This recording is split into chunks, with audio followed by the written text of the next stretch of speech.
NBA trade deadline day across the NBA, and we've got you covered at Locked On with the very latest of all the madness that has been ensuing. I'm Kylen Mills, so excited to be with you and to be talking about the latest news with the Trailblazers.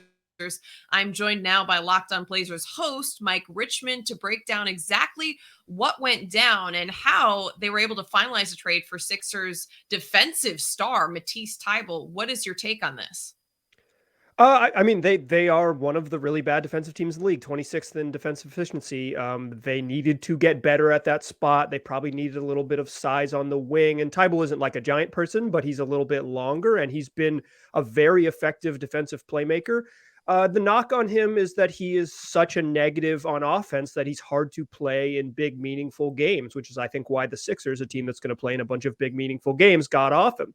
But the guy he's going to replace is Josh Hart. Josh Hart has been a pretty serious negative on offense this year. So I think it makes the Blazers better. It isn't Kevin Durant in Phoenix. That is not what happened. It's not even what the Lakers did to get a couple of useful role players. But I do think the Blazers addressed a need and probably improved a little bit, or at least didn't give up much for a guy that can help. Well, that was kind of my initial question when looking at this trade was like, is this a clear-cut upgrade? Is this the help that people have been saying Dame needs for so long?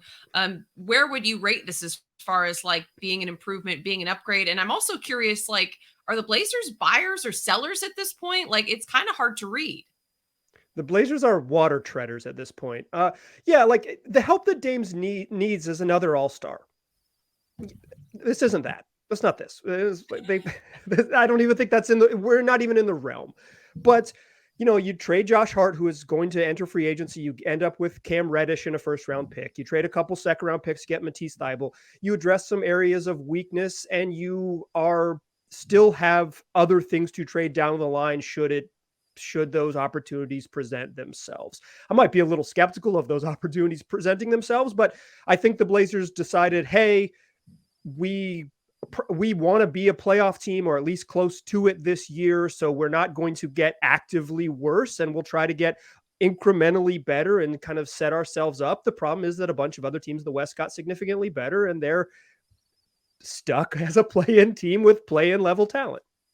Yeah, I mean, that was another question I had is just, how does this Kevin Durant trade affect teams across the Western Conference? You mentioned it's just gotten so much more competitive now because you look at Kyrie and Durant coming. Previously, the West has been pretty wide open. I mean, even if you're a team at number 10, you're just a couple games out of being in that 4 spot or wherever else. How do you think this changes the outlook for the Blazers?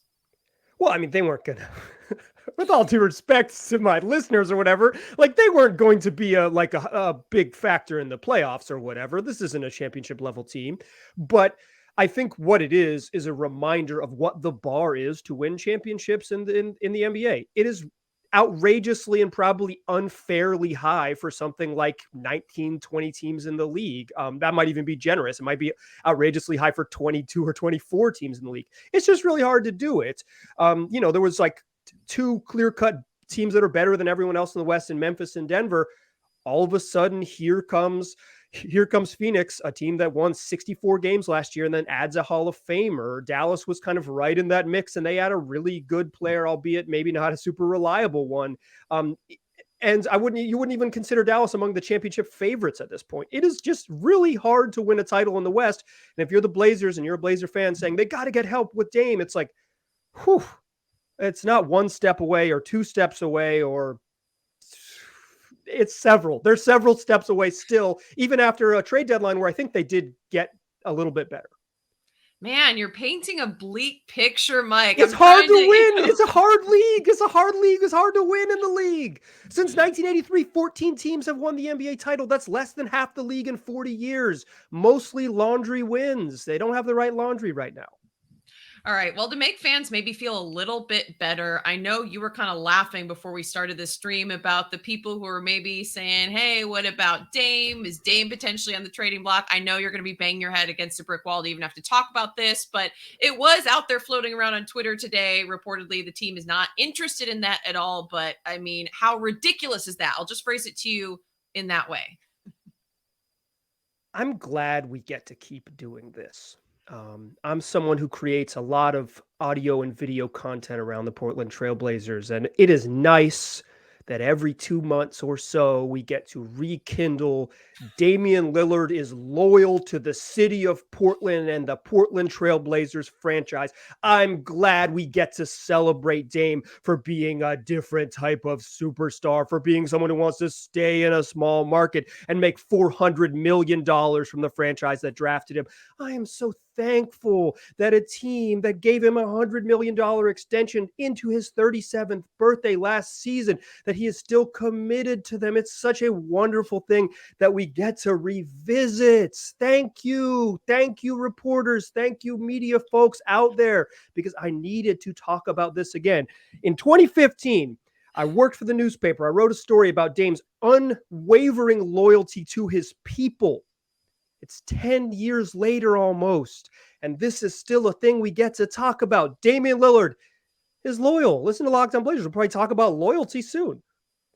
All right, well, there you go. That's exactly the plug we were looking for. Thanks so much, Mike Richman. You got to check him out on Locked On Blazers. And for more on the NBA trade deadline, find your local Locked On show and subscribe to Locked On NBA. We are going to be following all of the latest news throughout the day. Locked On, your team every day.